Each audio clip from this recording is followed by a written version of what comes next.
But they didn't repeal it, and they're not going to repeal it, because the truth is, when they peel the onion back, it does the best for the most. When young people start to get in it, the rates will go down. But look, somebody's always going to pay a disproportionate share. Nobody's ever going to be happy.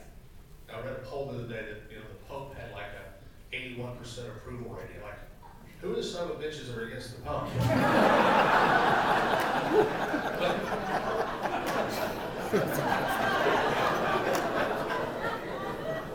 So I look at it like that, and I think what they did in Kentucky is they opened up the exchange and they got people in. Because again, when I go back to my Beatitudes, there's children that are sick, there are poor people that are sick, and what amazes me, all these people, what would Jesus do? I wear these braids, what would Jesus do? I know what he would do. You know what he would do. I mean, Jesus wasn't just Jesus, he was a liberal Democrat.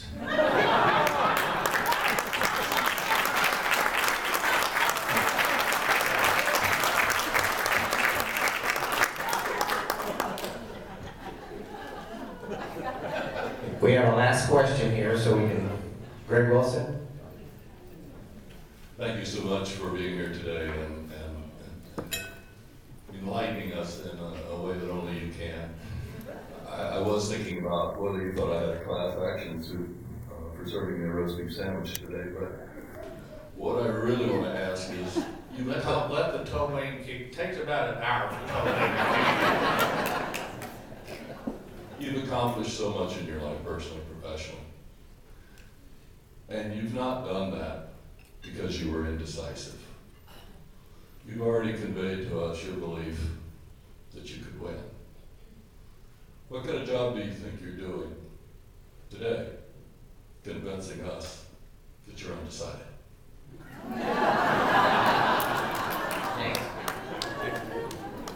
Well, I truly am undecided. I'll tell you, it's because you realize what you could do in that position and what you have to go through to get to that position. And then you realize that your ego is playing games with you about it. You got to get rid of that. And so there's some days that I'm jacked up about it, and then the next day I'm reading Adam Smith columns about me being drunk. I get unjacked up. What's it called? Drunk in boots and buckles. So I really do vacillate. But I will tell you all this. How I really believe. People always say, yeah, done so much. You may also know you've done this, but here's what I do really believe, and this is the truth. I believe this, that my success that I have had has been 99% luck. You're a hard worker. I'm built to work. Some mules are not built to work. Some mules are built to work. In a jungle, a lion is born, and then a hero. A sloth is born, and they're, you know what? And so when I look at my life, as bad as everything was in Kentucky, when I left there, my dad was, had alcoholic parents, left broke, came to Florida, and it was, I cried all the way to the airport, said goodbye to my grandmother, got on an airplane for the first time, and then I landed in the hottest place I've ever, I can't breathe. I'm caught in, I realized I can't breathe. But then I landed in Florida, in a place called Winter Park, kind of, bullshit house, but it was in a great school district. And I had those public school teachers at Maitland Jr. and Winter Park, and then I went to the public school system at the University of Florida. And that bad turn turned out to be the greatest turn. And when I was a little boy, I had a paper route. I believe entrepreneurs have paper routes. I was born to be an entrepreneur. I was born in America. Think about that. I was born, what if I've been born in the Congo? What if I've been born in India, anywhere in India? But I was born here, that gives me a better chance than everybody else. And as I went through life, I realized, Warren Buffett calls it winning the ovarian lottery. And you're born in America. You're born with certain DNA. And then you go off on life and you go left or right, and everything else changes. I'm not a guy that goes to church daily mass, but one day I did go to daily mass in law school, and I'm going to communion, and I look ahead of me and I see the most beautiful set of legs I've ever seen in my life. Turns out to be my wife later. But I may have never met her if I had not decided to go clear my head and go to mass at St. Augustine. And so when I go through life, I look back and I say, Bill Gates wouldn't be Bill Gates if he was born 10 years later. If I got left instead of right, or up instead of down, or had stayed in Kentucky instead of came to Florida, I realized that I had very little to do with it when you really think about it.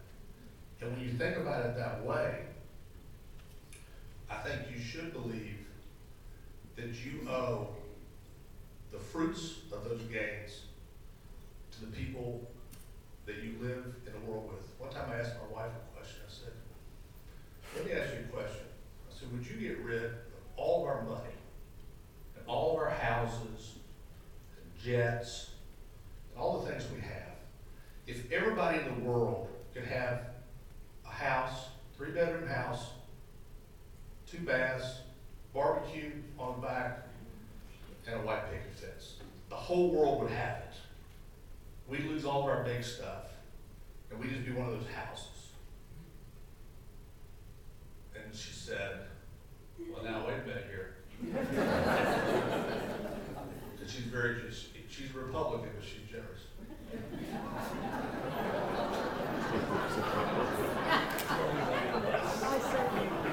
I said, she said, let me ask a question. She said, you're talking about the whole world. I said, yeah, they can never lose it. They got it forever. And she said, well, would all of the houses have air conditioning? I said, yes, we'll all have air conditioning. And she said, then yes, I would do it. And you know what? So would I, and so should you. Thank you. Thank you, John. Stay right there. We have a winner for the Garfield Tiger. And Adam, our past president, go ahead and tell us who it is. All right, everybody. Thank you all for the great questions and for being out here tonight. We really had a bunch of fantastic questions. Everything from Joe's question, Joe Citro's question that led to insights into Mr. Morgan's drinking habits, to the other Joe's question that probably led to the best line of the day regarding Jesus being a liberal Democrat. But we did think that the best question today did belong to Alma Gonzalez for a question regarding homicide. So, Alma, you want to come on down? I'm going to come on up, and let's give John Morgan a Tiger Play round of applause for entertaining us for the last hour. Don't forget, next month, go to the Tiger Play website. We're going to be back at the Ferguson Law Center, and we're going to have the Mayor of Miami Beach tell us what he wants to do. So thank you for coming. Thank you very much, and I appreciate it. Thank you for coming.